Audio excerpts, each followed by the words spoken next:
بسم الله الرحمن الرحیم. عرض سلام و عرض ادب محضر بینندگان عزیز، دوستان عزیز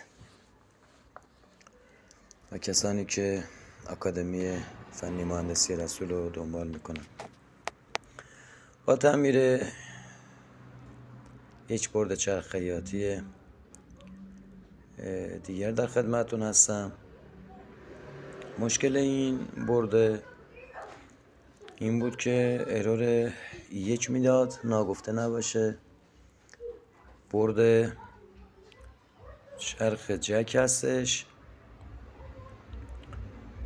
بعد ارور یک میداد که یکی این که کاربر بالا پایین نمیشد بنا به گفته مشتری، و اینکه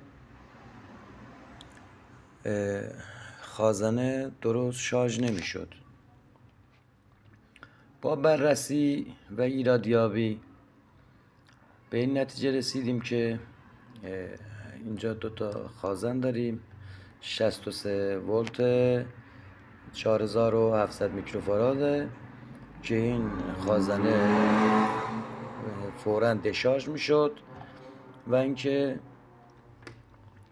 به اصطلاح توان اینو نداشت که زمانی که برق چرخ بس میشه این خازنه باید شارژ بشه که مستقیما این خازن شارژ کننده برق اصلی کارپیشبر که به اصطلاح میخواد کارو عقب جلو کنه توسط این خازن بالا پایین میشه.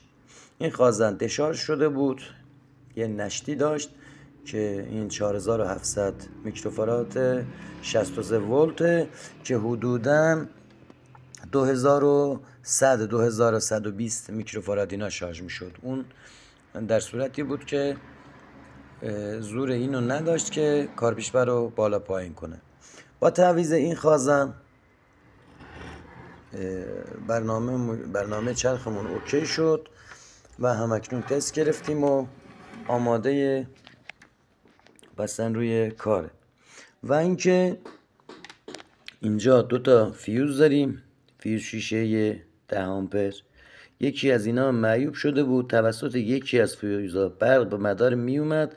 یعنی در اصل من میتونم بگم که عامل اصلی این که خازن دشارژ میشد این بود، چون برق درست وارد برد نمیشد، برق 220 درست وارد برد نمیشد.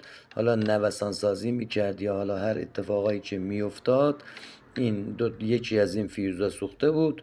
من اینم تعویض کردم، الان بردمون آماده است و آماده تحویل مشتریه. امیدوارم که این ویدیو مفید واقع باشه برای عزیزان، برای دوستانی که در کار دوخت و در کار خیاطی مشغول به کار هستم. موفق و مؤید باشید.